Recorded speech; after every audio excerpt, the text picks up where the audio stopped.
Welcome to Pitcher Perspective. My name's Jordan Kennedy.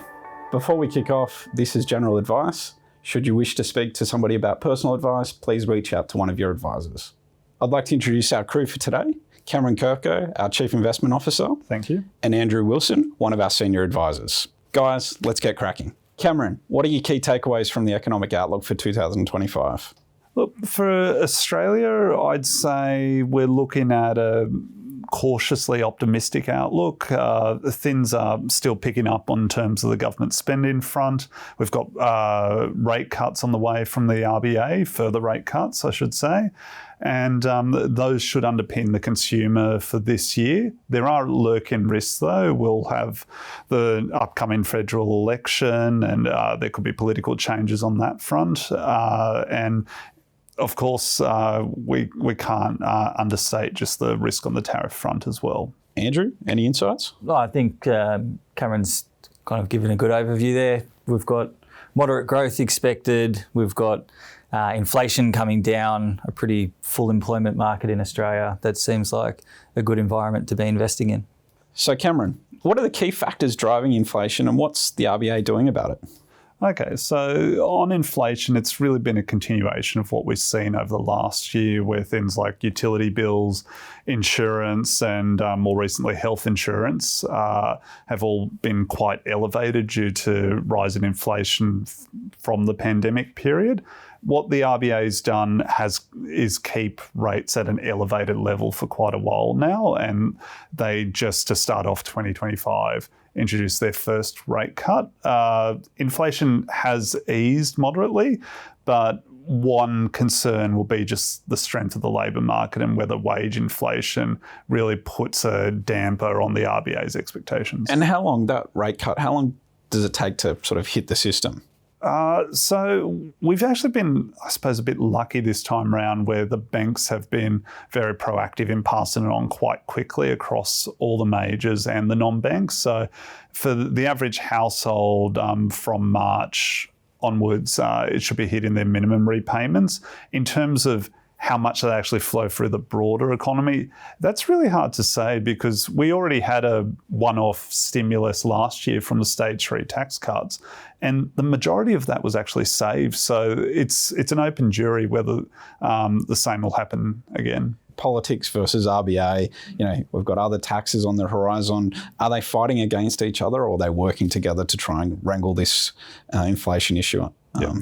I'd say both, to put it simply. So a big one, whoever wins the election, whether they continue to maintain all the cost of living support that the Labor government implemented last year, because if they don't, we'll see higher utility bills for people that are on Commonwealth rental assistance. That'll also be going up as well. So in a sense, if those programs aren't maintained, we'll just see an automatic upwards adjustment to inflation. And the other thing that it probably isn't discussed enough is we've been running a quasi-fiscal stimulus in healthcare with the NDIS, and that's been keeping the labour market a lot tighter than almost anywhere else in the world, really. So in that sense, they have been running against the RBA. It's going to be an open question with the current government or a new one, whether that'll be maintained. Andrew, with potential interest rate cuts, how does that affect our investment strategies for our clients?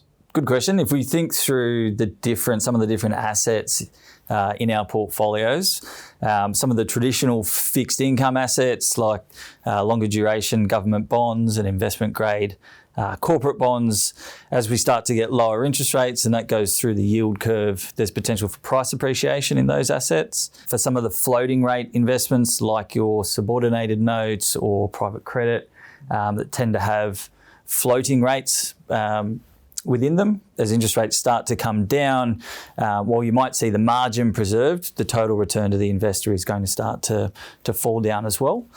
In equity markets, I think with lower interest rates, it starts to make both listed equity markets and private equity markets more attractive on a relative basis.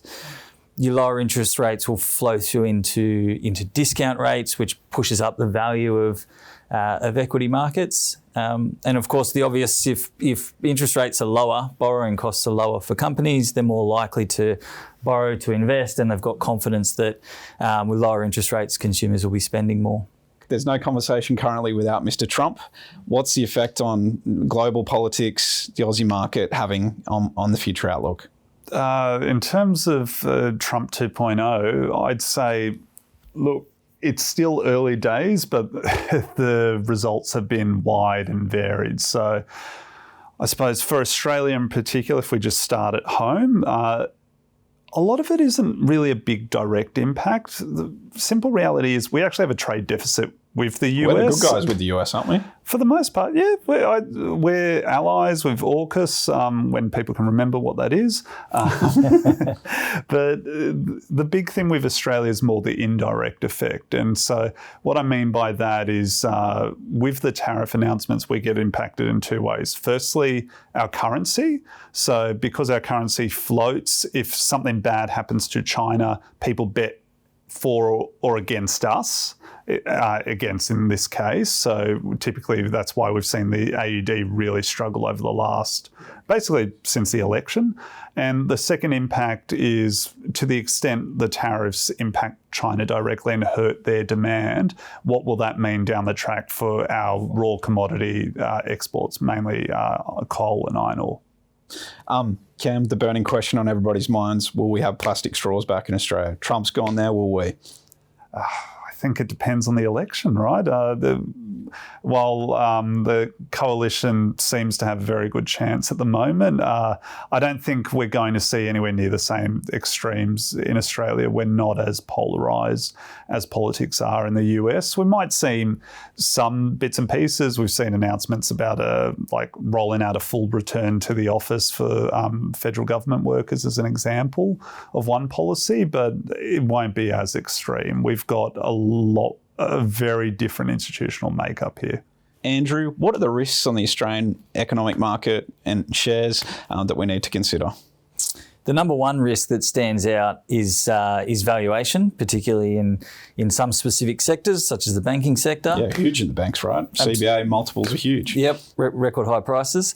So we've got the Australian equity markets trading on something around an 18 times PE, which if you compare that to long run average of something more in the order of 14.5 to 15 times, that indicates that the valuations are certainly full, if not stretched a little bit. Yes, which from an investor's point of view, what that means is there's future earnings growth that's factored in, and if that earnings growth doesn't eventuate, you've got the potential for prices to either stagnate or if the disappointment's big enough to fall and crack back down. Yeah. That's exactly right. So the investor experience there is obviously a loss in investment value.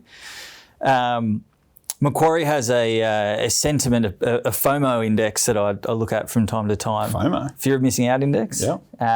Which I've noticed has tapered off a bit since the highs of last year, which perhaps indicates that sentiment's not as strong as it was at the end of last year, which again, if sentiment starts to weaken, that adds to the case for falling equity values. How do you navigate it?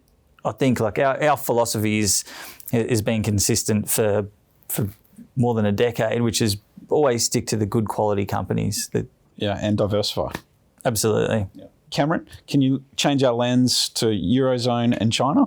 Yeah, absolutely. So Eurozone's had a pretty tough time for the last couple of years, particularly in Germany, where we've recently had a new chancellor elected, and they've got a sea of problems. A big one has been just sort of change in global demand, particularly for their auto sector, and just the change in relationship they themselves have with China. Historically, Europe exported a ton of stuff to China, and more recently that relationship has arguably inverted, and China's now the world's largest auto exporter and producer for that matter, led by firms such as BYD, which we're starting to see everywhere, even here in Australia. Isn't there a huge stockpile? Like, aren't they just building more and storing them everywhere? To an extent, maybe. The bigger reality is in China, and one thing we don't appreciate here, they have an insane amount of competition. It's actually very cutthroat relative to global markets, and BYD's been one of the few that survived that knife fight, so to speak. So, and what you're seeing is like, even relative to say a Tesla, you're seeing like sort of, comparable design qualities, but at a much cheaper price point. And last year was the first time we saw Tesla miss on their shipments. And I honestly think it's going to be a real challenge for them, particularly with the whole tariff backdrop as well. Going back to your question about Europe, I think the outlook is for one of gradual improvement. The central bank there, the ECB, is very supportive on the rate cut front, and we are starting to see signs of improvement for both Germany and France on that front. In terms of China itself, the real big question there is, when are we going to get more stimulus?